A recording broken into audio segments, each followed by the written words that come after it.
So I think if I had to use one word to describe what I do, Mhm. uh, it would be potential. Okay. It would be this notion that I really believe that we all have this untapped potential, Mhm. and that one of the things we're here to do is to use it. That to find what it is, and then to put that together with what motivates us, our passion. And then in my book, I've written something I call PPP blueprint. So it's potential, passion. And then the third P is purpose. Mhm. So actually, I got three words rather than one. But I think for me, the potential is the bit that it starts with. I think once we have cast aside those inner voices, those inner critique voices, the fears, then we just unleash this potential. The Mhm. happiest, most loving, most productive, amazing side of every single person on this planet comes out. And what I do is simply helping to unlock potential in all the different forms in the corporate world. So I work with organizations across Mauritius in Okay. every different sector. And it's about developing people. So anywhere where there's like learning and development, talent development, human resources, then I go in to see how I can help. So whether that's tends to be leadership development programs, conflict resolution, using models that help to build a foundation of things like trust and accountability until you can sort of soothe some of these disputes and things that are happening under the surface, so that people are performing and trusting and feel empowered again. So yeah, conflict resolution stuff, emotional intelligence, self-awareness training, leadership development, but when I do that, it's talking to the nuances and the needs of the country. So having worked in lots of different countries abroad and had global roles and very different experience across life as well, having been out of corporate for a long time too and gone back in, I've got quite a sort of sensitivity to different needs. And so in Mauritius, I love looking at the diversity of needs and speaking to those precisely, because I think rather than just throw a generic kind of program or solution, I like to see what's really needed and what's really there, and then help that way. Wow, that's a wonderful way to describe what you do. Thank you. And could you tell us a bit about your journey so far? Jenny, so far. I'm very open about my age, so I'm 41. Journey so far has been the usual trajectory to start with, school, college, went to university, although that wasn't that usual, to be honest, because my family, their origins were in Mauritius, quite working class family, but very determined father who sort of got a nursing traineeship in the UK quite young, 19, and then had me and my two sisters there, so we were brought up there. But university wasn't in our family, so I was the first to kind of make it into uni. I was dyslexic, so learning was not the easiest of things. But I did a business management degree, and then went into learning and development at Thomson Reuters, which was a news agency to start with, Reuters, as you guys must know, being journalists yourself. And just kind of had a lot of my career in that company. So worked in Geneva, lived there for a while, did a lot of work in Beijing, and mostly London. So this is where I just had this love for working with international cultures. Every single day was like virtual meetings, in-house meetings with people from every different country. That became the norm, and I absolutely thrived and loved that. After I sort of mounted up the career ladder quite quickly, being quite determined, but was very out of touch with my body too at the time. So things like wellness and stress management was just way off radar. So by age 30, I actually started to almost like burn out and had a lot of health sort of issues and also mental health, like anxiety and things, which was very not talked about back then. So I ended up actually quitting my career overnight, which was a bit of a shock to me and to everyone, given like how determined, sort of organized and logical the journey was so far.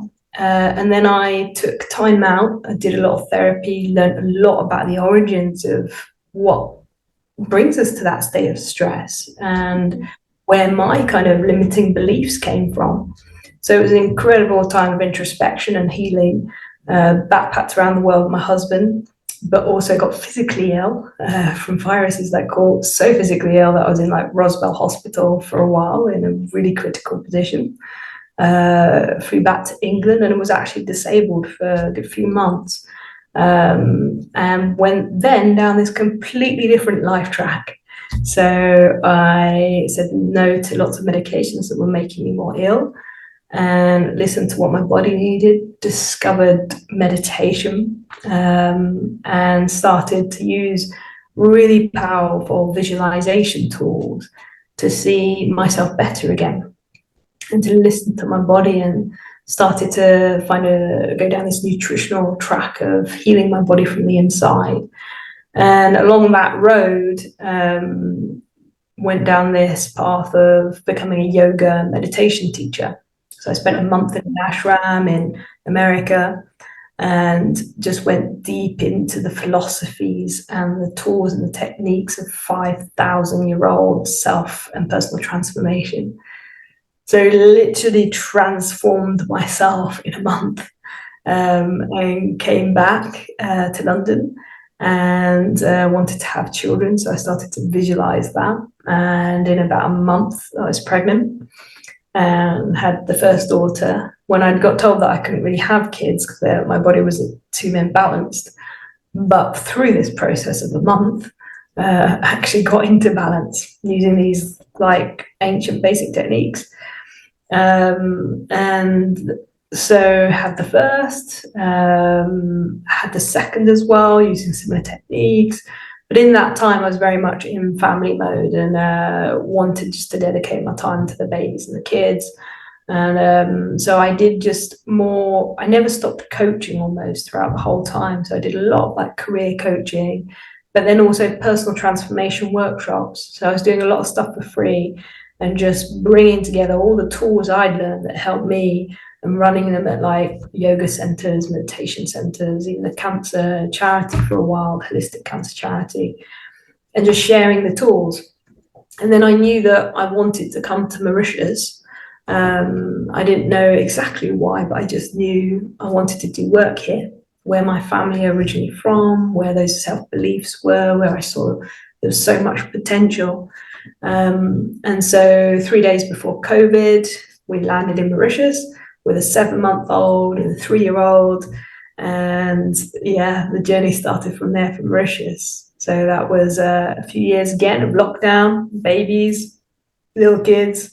Then as soon as they went to nursery, I opened up my laptop, started to tune into what did I come here for? And I didn't know the business world. I didn't know anything about Mauritius apart from my family, really. So started to see where the needs were, read a lot of reports, and then started writing, and it became a book. So Evolve, Conscious Leadership for a New Era. And it was a program in a book. So how to find that PPP, personal, passion, potential purpose, and how to apply it.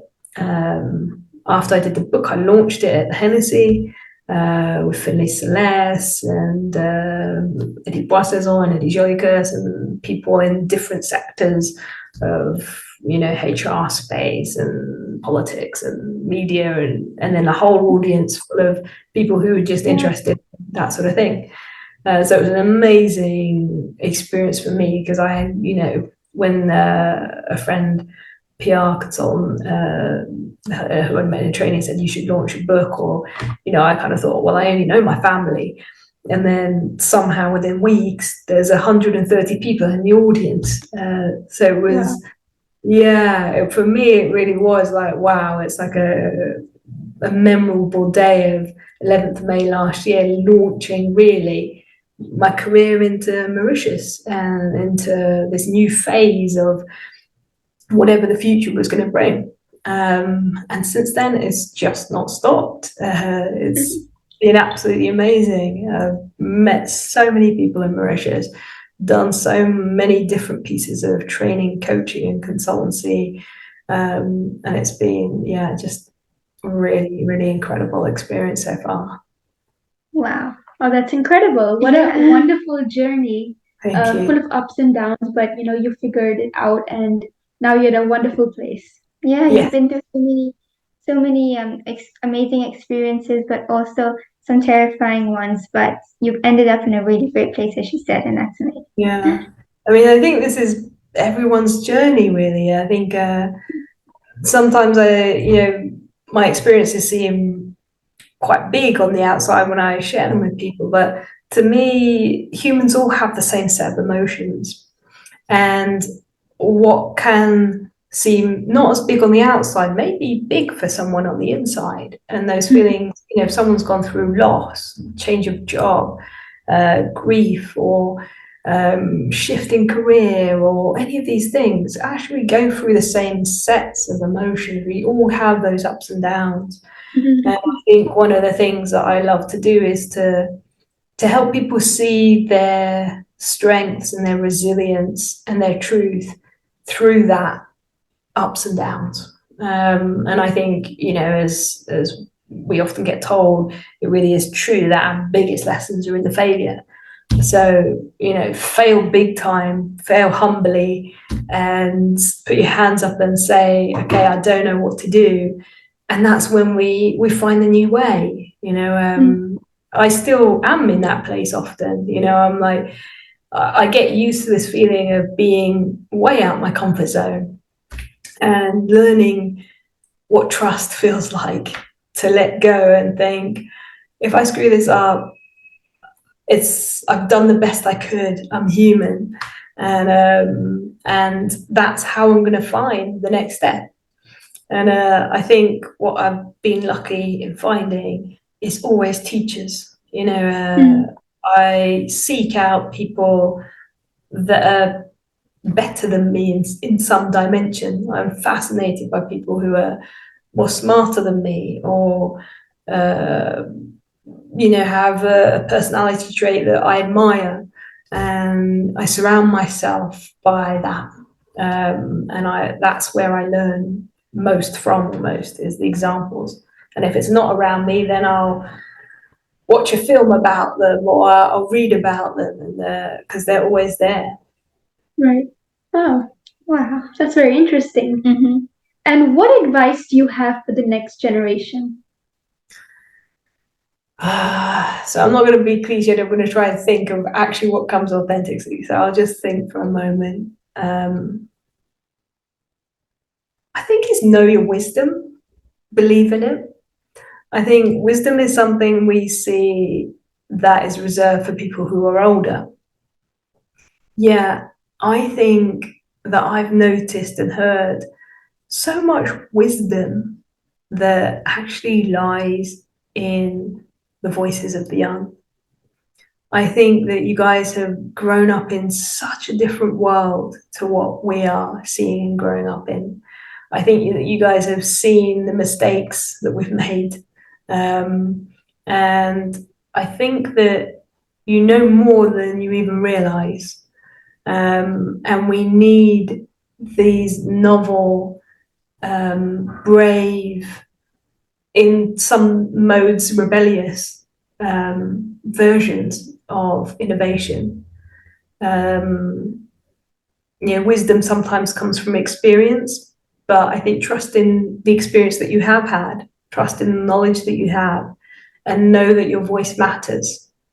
So don't be scared to share it.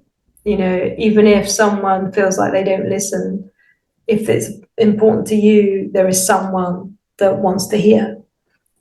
So just keep speaking, keep sharing, because we need to know what you guys feel, think, and listen to. If you can find that mix of what you have to say and what an older generation has to say too, then you've got the golden mix. Then you really can make things happen.